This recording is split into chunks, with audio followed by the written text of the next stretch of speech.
on behalf of the Christian community also. So,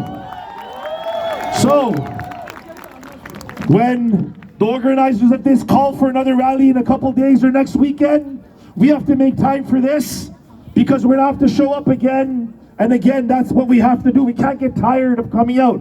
We have to forsake our plans, like I said. Remember 2 hours ago I said, most of our lives are meaningless. We have to make our lives meaningful.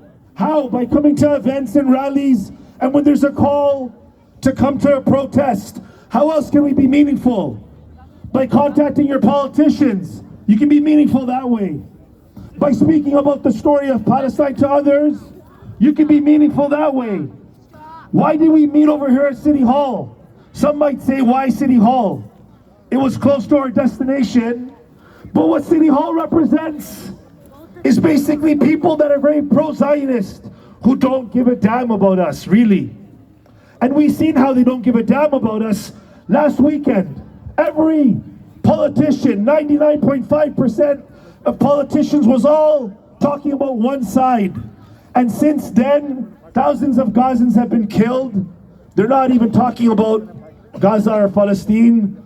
They're not talking about the siege on Gaza. They're not talking about the humanitarian crisis. Shame.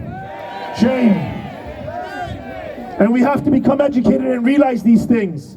When the occupation announces that they shut off gas and fuel, electricity, water, and food for all of Gaza, that is basically treating everybody the same. Collective punishment. And collective punishment is illegal under international law. It's a crime. But they're okay to say that. They've said it to everybody. The occupation have said, all shut off. And what do 99% of officials say? Nothing. That's shameful. And now what has the occupation said? The forced displacement of Palestinians from the north of Gaza to the south. That is illegal. That's actually illegal under international law to displace that many Palestinians. And when the Palestinians are moving, they've bombed them. And our politicians are silent. Shame. And these Gazans, many of them are refugees kicked out in 1948. They don't want to leave their land. They don't want to go to Sinai. They might never return. I went to the office on their way here. MPP, Peter Bethenfali, if that's his right name. I'm sorry if I mispronounced it. When I went there, we said, do you have any further statements to make since you went to Mel Lashman Square and showed solidarity with the Jewish or Israeli people a week ago? Do you have any comments? Do you have anything to say to the Palestinian Muslim community that feels pain and sorrow and anger? They said that's our only comment we're making. And I'm telling you, really, this is for us.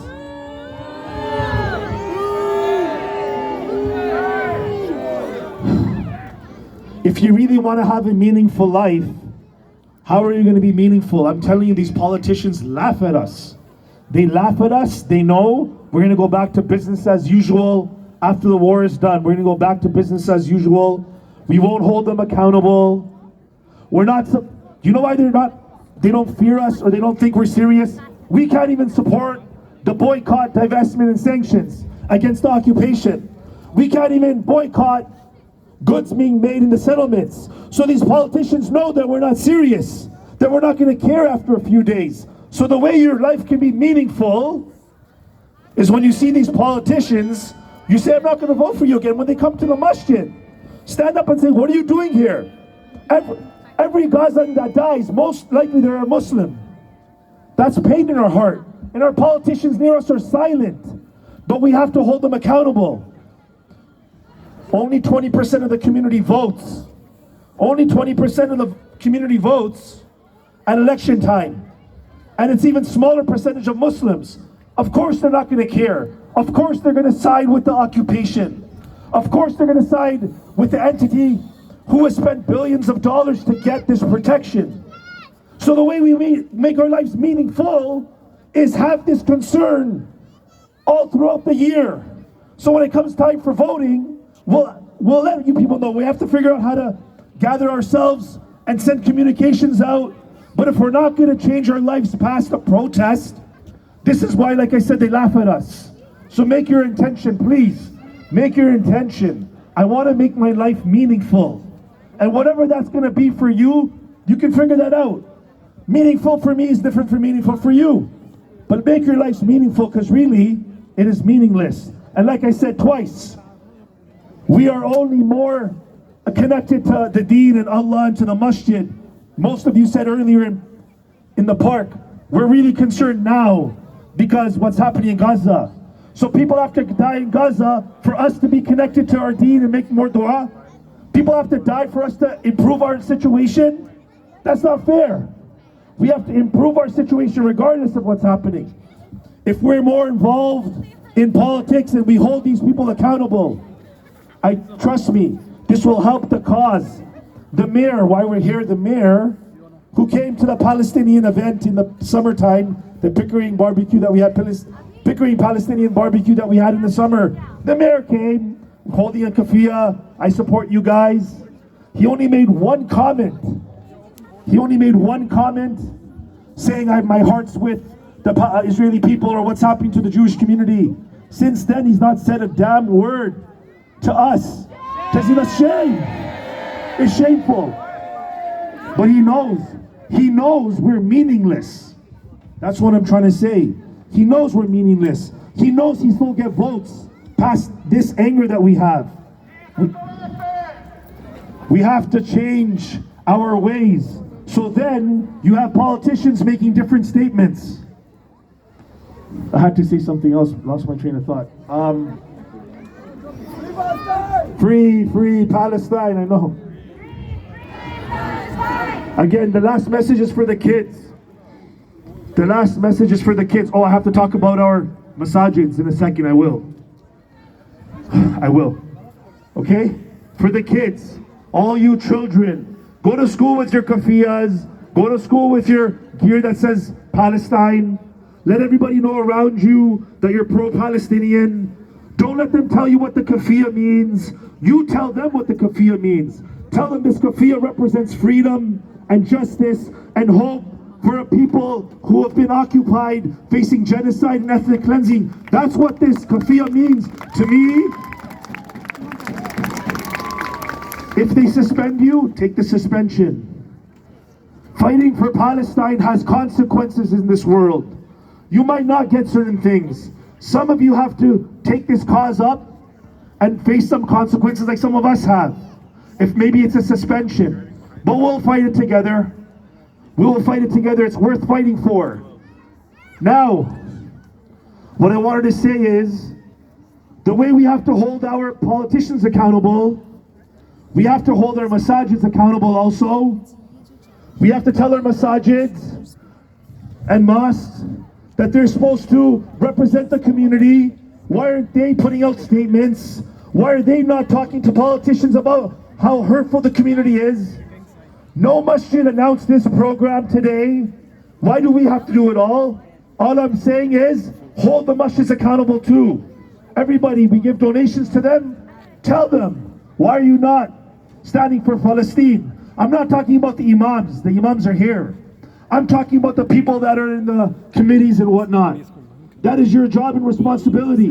Next time you go to the masjid, you say, why haven't you put a statement out? Why haven't you made a statement? Why haven't you talked to the politicians? They allow the politicians to come into the masjids, no problem. Why don't they hold the politicians accountable?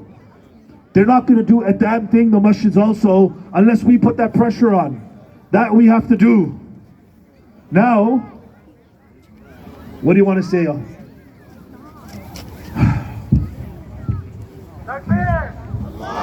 Allahu Akbar. Brothers and sisters, who's cold? Who's hungry? Imagine our brothers and sisters there. The idea is we're here to show support. But what about the support from our hearts? We know that Allah listens to us. We know that the du'as count. We know that the ibadah counts. That's what counts. Fill the masjids at salah time. Fill the air with Allahu Akbar, with zikr. Fill the nights with weeping and crying. That's what counts. That's what counts. That comes from the heart, individually. We have to show our support to our brothers, and the pain and the suffering will ease because Allah will see our tears. That's the strength. That's the power. That's what Allah is looking for. That's what Allah is waiting for. Fill the masjids with salah at salah time. Be on time. Be a Muslim. Show Allah that we care. And that's how it's going to work. Everybody, Allahu Akbar. But don't let anybody lose motivation that coming to the protests and rallies is just as important. It's twofold. Coming to the rallies and protest and writing to your politicians. You have to know what their email addresses are. You can send them an email. It's very easy. It's not complicated. You can phone them, put pressure on them. That is important. But we have to fill our masjids too. Palestine will never be free when our masjids are empty. It will never be free when our mosques are empty. It will never be free. What? So, it's 5, we have one. Okay, we're gonna head. No, stop. We'll head back. We'll head back. So, do we wanna go back together in like a march quickly and speed it up and go back together, or people wanna disperse from here? Do you guys wanna come together back to the main area? Put your hands up. We'll just go back together. I'll let the officers know. If you wanna disperse from here, no problem. We will put out an announcement. We will put out an announcement. No, as in, we'll put out an announcement when the next protests come. Organizers will put out an announcement. It's what's the last thing? We'll just head up. It's gonna get late. We'll do some more chants. We'll head out on the way back. Officers, Sergeant, we have 1 hour. 6. Okay. We are gonna head back.